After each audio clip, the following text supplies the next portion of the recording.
Alright, welcome to the Whiteboard and we are back, and today papakita ko sa inyo kung ano ba yung best digital bank para sa'yo. Now, just to begin, it is very important that you guys understand na the higher the interest does not automatically mean yun yung best bank para sa'yo. Ang dami mong kailangan i-consider dyan to determine if ano ba yung para sa'yo, kasi normally ang tinitingnan lang ng tao, ito mas mataas na interest rate to. Ito yung dapat kong enrollan na bank. Ito dito ko dapat ilalagay yung savings ko. No, that is the wrong mindset. Now, bakit ba digital banks tayo? Kasi itong mga traditional banks na to, again, nothing bad about these traditional banks, pero sobrang baba ng interest rates ng mga to. For example, 0.06%. Pagka naglagay ka ng 0.06%, naglagay ka ng 100k dyan, by the end of the year, congratulations, meron ka ng pang iced coffee. Pero pagka sa Starbucks ka bumili, abonado ka pa. These banks are good, pero again, not if you want to grow your money. Now, ang logic kasi niyan, if pinili mo yung bank na pinakamalaki yung highest interest, tapos yun lang yung reason mo, para ka nag-enroll sa gym kasi sila yung merong pinakamabigat na weight o sila yung pinakamalaking dumbbell. Mag-enroll ka, ang daming considerations. For example, pinakamalapit sa'yo. O for example, mas malinis, o diba? So, it's not just the interest, but madali ba kunin yung interest rate na naka-advertise? May cap ba yung pwede mong kitain? Kailan credited ang interest at how often? Free ba ang mga transfers? And is the app good? Is it easy to use? And gusto mo ba yung aesthetics niya? Kasi psychologically, mas ma-encourage ka mag-save kapag gusto mo yung app, diba? Tapos madali siya gamitin. Na wag na natin patagalin pa. Kung gusto niya nang umalis, ito na lang yung guide nyo. For me kasi may 4 categories ako for digital banks. Number 1 is ano ba yung pinakamataas yung interest? Ano yung simple interest? Ano yung pinaka-convenient?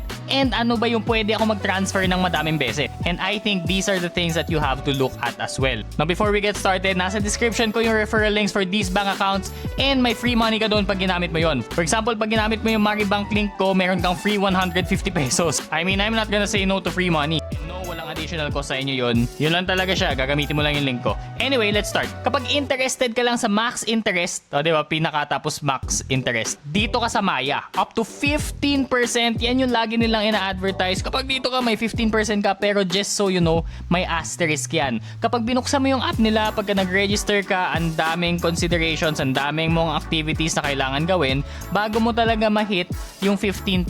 Now, normally, if yan yung piliin mo, meron kang lower base interest, but may potential ka for higher rates by doing activities.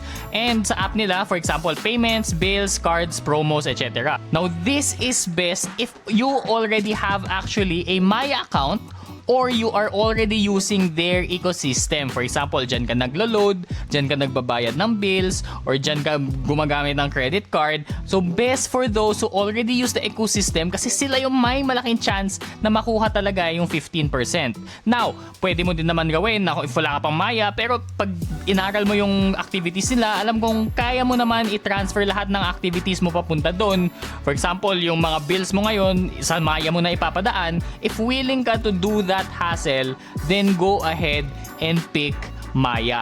Kasi yan talaga yung pinakamataas yung potential. But then again, minsan promo lang yan, minsan temporary, minsan bumabaya ng 8% even with all the activities accomplished. Again, paiba-iba yan. So at the end of the day, you still have to do your own research and due diligence. I'm just here to show you what's available. Next naman is simple interest, and with this, I suggest GoTime kasi it's so simple. Gagawa ka lang ng GoSave mo and you can already separate your money into different goals, and no, wala ka ng activities na kailangan gawin. So pagka gumawa ka agad ng GoTime, meron ka ng matic 5% per annum na interest through GoSave. Now, simplicity beats complication, especially if hindi ka willing gawin yung mga activities, for example sa Maya, kasi feeling mo masyadong hassle or hindi siya pasok sa current workflow or current flow ng finances mo, then go ahead, go use GoTime. So, now again, the best savings account is not always the one with the highest advertised rate. Minsan, it's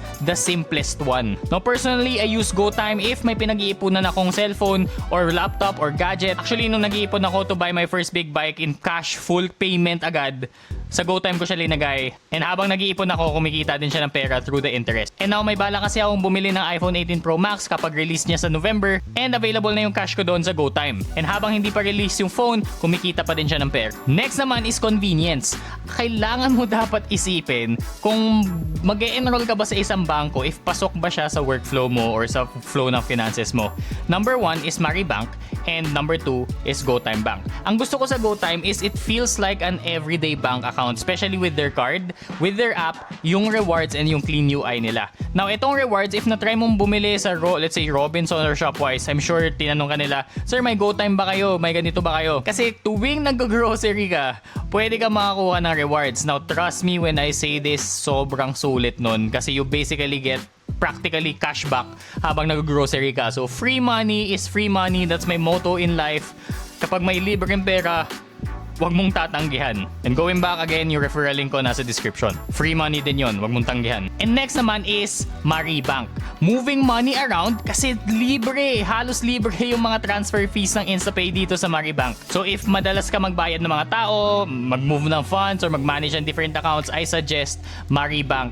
Lalo na kung madalas ka mag-Shopee kasi most likely madalas magka-promo yung Maribank since owned by Shopee din yan. And lastly, dun sa apat natin na boxes is yung transfer. Now, ang problem kasi sa mga tao is tumitingin sila lagi sa interest rate. Pero transfer sila ng transfer. Alam mo ba, if 15 pesos per transfer yan, tapos 10 times a month ka nagpa-transfer, that's 150 pesos per month, which equates to 1,800 pesos per year. So sabihin natin nag-save ka ng 10,000 pesos. Yung 1,800 na yan na matitipid mo is equal to 18% ng 10,000 pesos. Yan yung interest niya. So tinalo pa niya tong max interest ng Maya just because libre yung transactions mo sa Maribank. Now personally, ginagamit ko lahat to and na-try ko na din yung iba, for example sa Union Bank, sa Bangko. Pero for now, just to be true with myself, these are the two apps that I mostly use. Maribank and GoTime. And if I were to suggest something to you, it would be the same, Maribank and GoTime. Now, it's very important that you guys understand that putting your money in digital banks does not mean investment. Kasi regardless, if iwan mo yan dyan, matatalo at matatalo ka pa din sa inflation. If you actually want to invest, you can check out my other videos from GoTrade or IBKR, and you can study all about ETFs, the stock market, and etc., and how to actually grow your money. Again, it's very important that you have liquid money through these digital bank bago ka mag-i-invest. So this is actually step 1 on growing your finances. So that's pretty much it. And today actually my dog Toyning passed away. He was 4 months old. So I'm dedicating this video to him. I love you, Toyning. Ano ba yan? Biglang naging sad tuloy. Anyway, comment down below kung anong digital bank ba yung ginagamit mo and subscribe para hindi ka mamatay na brokey.